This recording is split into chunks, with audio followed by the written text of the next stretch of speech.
Jamnagar રિલાયન્સના senior group president અને રાજ્યસભાના સાંસદ પરિમલ નટવાણીએ મીડિયા સાથે ખુલ્લા દિલે વાતચીત કરી હતી।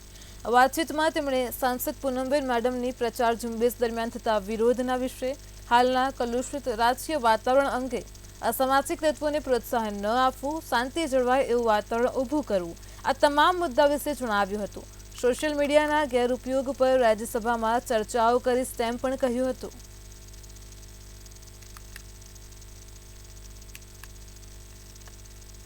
ચૂંટણી આવશે અને જશે, 7 તારીખ જતા કોઈ વાર નથી લાગવાની અને દરેક લોકો આપણે લોકસભા પહેલા પણ જોઈ છે, ચંદ્રેશભાઈ લડતા હતા, વિક્રમભાઈ લડતા હતા, પછી પૂનમબેન આવ્યા અને એક હેલ્ધી વાતાવરણ હતું।